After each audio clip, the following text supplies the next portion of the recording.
খেলাফত মজলিসের কেন্দ্রীয় নেতৃবৃন্দ, সমবেত বিক্ষুব্ধ বাংলাদেশ খেলাফত মজলিসের নেতাকর্মী ও সংগ্রামী দেশবাসী, বাংলাদেশ 2024 সালের জুলাই বিপ্লবের মধ্য দিয়ে যে এক ফ্যাসিবাদ মুক্ত বাংলাদেশ গড়া হয়েছে, হাজারো মায়ের বুক খালি হয়েছে, অসংখ্য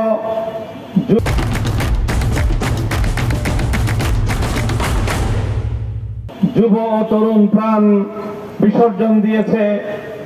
এই রক্তের স্রোত প্রবাহিত হয়েছে যেই ফ্যাসিবাদ, বৈষম্য এবং অবিচারকে দূর করার জন্য নতুন বাংলাদেশে ফ্যাসিবাদ এবং ফ্যাসিবাদ আসার সকল পথ রুদ্ধ না করা পর্যন্ত আমাদের এই সংগ্রাম এবং আমাদের আন্দোলন অব্যাহত থাকবে ইনশাআল্লাহ। সংগ্রামী জনতা, আমরা আমাদের অতীত ইতিহাসের দুঃখজনক প্রতিটি অধ্যায়কে আমরা পর্যালোচনা করি। কিভাবে ৭১-এর পর মহান মুক্তিযুদ্ধ, জালিমের বিরুদ্ধে যে মজলুমের লড়াই ছিল, মানুষের ভোটের অধিকার প্রতিষ্ঠার জন্য ৭০-এর জাতীয় নির্বাচনের ফলাফলকে যারা ছিনতাই করেছিল, সেই ছিনতাইকারীদের বিরুদ্ধেই ১৯৭১-এর মহান মুক্তিযুদ্ধ সংগঠিত হয়েছিল।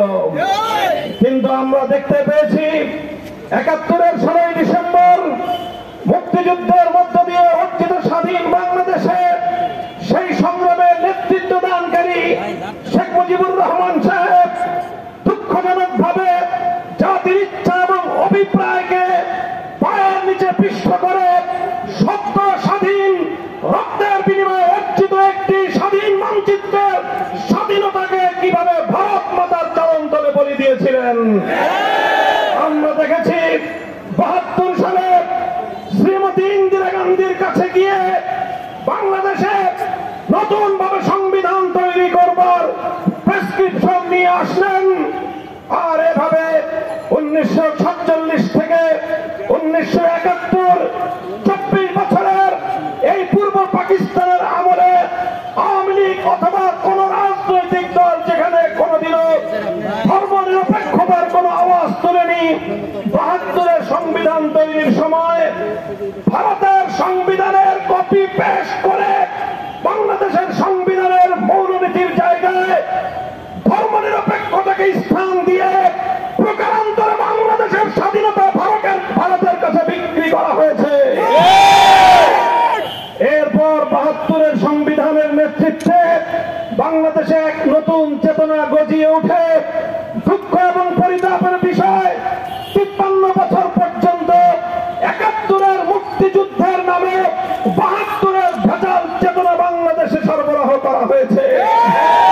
আর সেই ৭২-এর চেতনার বিরুদ্ধে যারা যখন দাঁড়িয়েছে, যারা যখন ৭২-এর এই ভারতীয় আধিপত্যবাদের বিরুদ্ধে ধর্মনিরপেক্ষতার নামে চাপিয়ে দেওয়া ভারতীয় এই পচামালের বিরুদ্ধে যারাই সংগ্রাম করেছে, তাদেরকে রাজাকার ট্যাগ দেওয়া হয়েছে, তাদেরকে মুক্তিযুদ্ধের বিপক্ষ শক্তি বলে আখ্যায়িত করার পায়তারা চালানো হয়েছে।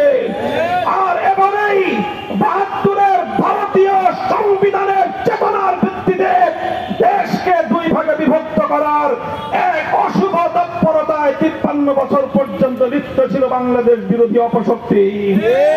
সংগ্রামী সাথী ও বন্ধুগণ, সেই দেশ বিরোধী ষড়যন্ত্রের খেলা খেলতে খেলতে ফ্যাসিবাদের নেত্রী, বাংলাদেশের খলনায়িকা শেখ হাসিনা, আমার দেশের বৈষম্য বিরোধী আন্দোলনের মহানায়ক ৪ কোটি ছাত্র জনতাকে যখন রাজাকারের বাচ্চা বলে গালি দিয়েছিল, তখনই এদেশের মানুষ চূড়ান্তভাবে সিদ্ধান্ত গ্রহণ করেছিল ভারতের সেবাদাসী বাংলার ক্ষমতার মস্তদে থাকতে পারে না। আজ ২৪-এর গণঅভ্যুত্থান পরবর্তী বাংলাদেশে আমরা পরিষ্কার ভাষায় বলতে চাই, ৭১-কে যেভাবে ৭২-এর চেতনা দিয়ে বিক্রি করা হয়েছিল, ৭১-এর চেতনার পরিবর্তে যেভাবে ৭২-এর চেতনা দাঁড় করানো হয়েছিল, এভাবে ২০২৪ সালের এদেশের তাওহীদি জনতা, ইসলামী জনতার বিপুল অংশগ্রহণ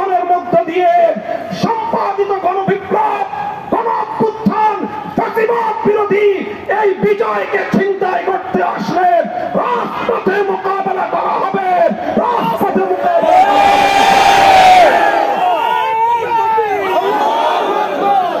সংগ্রামী সাথী ও বন্ধুগণ, আজ আমাদের কাছে প্রশ্ন, আজ বাংলাদেশের মানুষ জানতে চায় আগামীর বাংলাদেশ বাকশালী ৭২-এর ব্যবস্থাপনায় চলবে না ২৪-এর গণ অভ্যুত্থানের বৈষম্য বিরোধী ধারায় বাংলাদেশ পরিচালিত হবে।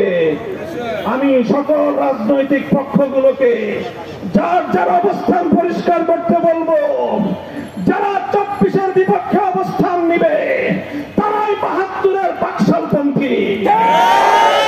আমরা আমাদের অবস্থান পরিষ্কার করছি। আমরা ২৪-এর অভ্যুত্থানের ভিত্তিতে আগামীর বাংলাদেশ গড়ে তুলব ইনশাআল্লাহ। সেই বাংলাদেশে ১৯০৫ সালের বঙ্গভঙ্গের বিষয় থাকবে, সেই আগামীর বন্দোবস্তে ১৯৪৭ সালের দেশ বিভক্তির বিষয় থাকবে, সেই বাংলাদেশে ১৯৭১-এর মহান মুক্তিযুদ্ধের চেতনা থাকবে, সেই বাংলাদেশে ২৪-এর গণ অভ্যুত্থানের ভিত্তিতে আগামীর বাংলাদেশ তৈরি করা হবে ইনশাআল্লাহ।